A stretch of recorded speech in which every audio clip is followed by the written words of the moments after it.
the ACC quarterback rankings, as I see them, based on my expectations for this upcoming year, are as follows. Cade Klubnik, I've got number 1 in this league.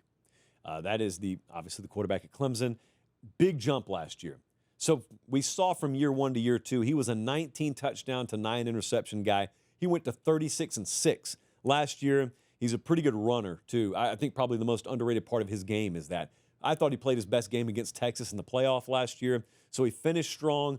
Their wide receiver group, which was sorely missing at Clemson for a little while in the 2020s, is very good this year. And it's not just carried by one guy. And you've got a guy here in the biggest year of his career, now multiple years in the system, multiple years under the same coordinator. I think Cade Klubnik is my number 1 guy at that position in this league. He is plus 900 to win the Heisman. Third best odds to win the Heisman this year as well. My number 2 quarterback in the ACC this year, based on expectation, is Carson Beck at Miami, which is not a sentence that I expected to come out of my mouth this time last year. In fact, if we go back to this time last year, this was the guy. He was the preseason favorite to win the Heisman. He was the preseason favorite to be a top 10 draft pick. He wasn't even supposed to be playing college football anymore. Instead, they were very up and down at Georgia offensively last year. Now, candidly, I think a lot of the fault, a lot of the blame, a lot of the lack of a better term, stink of Georgia's offense last year is being carried by Carson Beck. And they couldn't run the ball last year.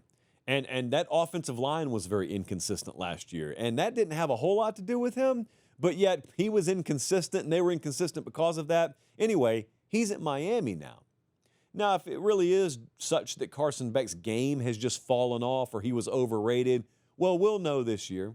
Or maybe his injury isn't fully healed. That could also be the case. I can tell you what Miami thinks. Miami thinks they got themselves a really good player here. Miami also, I don't know that they're wrong, kind of low-key loves the headspace that he's in right now.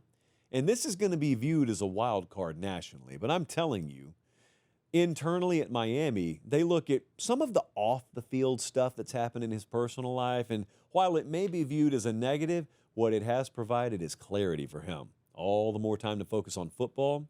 There are a lot of folks who doubt him. There are a lot of people who take all the blame from last year's shortcomings at Georgia and they toss it on his shoulders. Why? Because it's easy to do. And I think the guy's got a lot to prove. There's certainly no comparison to Cam Ward here, except for Cam Ward came to Miami last year with a lot to prove. Well, Carson Beck comes to Miami with a lot to prove and good talent now, a good talent profile playing under perhaps the best coordinator in the league in Shannon Dawson, and also in a situation where you got good players around you, unproven, but good players around you. I think Carson Beck's going to have a good year. So I would put him number 2. I would put Haynes King at Georgia Tech as my number 3 quarterback in terms of expectation. In the league this year, there's not a lot of mystery about him. You know Haynes King's game. He feels like he's been around 19 years. So what's one more?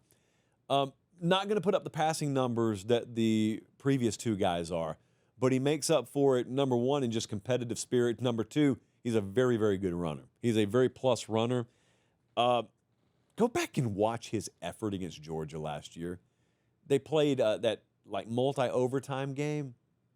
I remember coming away from that game thinking to myself, it is such a shame that kid lost that game, or he had to be on the losing side of that game.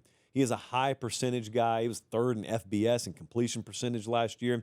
He ran for 90-plus yards in 3 of their last 4 regular season games. And what I love is the way his competitive character sort of blends with the overall style of team that Brent Key has. Like, I think Haynes King's going to have a good year this year. I think partly because of him, they will be a surprise contender in the conference title race. I've got him. It will not surprise me if and when Georgia Tech's there, but I think it will surprise some people. Hey, quick timeout. Check and see if you're subscribed to the YouTube channel. If you're not, I humbly ask that you click subscribe. It's free. It doesn't sign you up for anything. What it does is it helps us keep this show free so we can just do college football year-round. All right, back to the clip.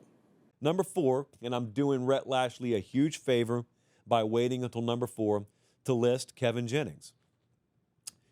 but I'm putting Kevin Jennings number 4 in my ACC quarterback rankings. 3,000 yards last year, 65% completion percentage. There were some big moments last year, namely the playoff game, where there were interceptions. They were an issue against Penn State. That Duke game last year, it's a miracle they won that game. But he had multiple INTs in that game as well. Those were some of the downsides, but it's his team now. This time last year, we thought it was Preston Stone's team. So it's his team now. I think that means a lot. I think the confidence of having done it last year means a lot. I think this is a guy also that, although he got a lot of accolades last year, with the way it ended, he still has a lot to prove. They lost in that ACC championship game. There's a lot still to prove here. And so I'd put him at number 4. Number 5, we debated for a little while, but I'm telling you who it is for me. Miller Moss is my number 5 ACC quarterback in terms of expectation. I blindly trust Jeff Brom with quarterbacks. I also think that, much like Carson Beck, a lot of the shortcomings last year at USC were just disproportionately thrown on his plate. And I think about the lack of protection he had sometimes, the lack of a ground game he had, the fact that they had to score 40 every game because defense wasn't all that great. There were flashes last year that I don't forget. Like, I don't forget some of the plays he made against Michigan on the road. I don't forget the way he played against LSU in week 1. Just go back and watch that game. That is in him. And so if it's in him and it just needs to be pulled out more consistently, I trust Jeff Brom to do that.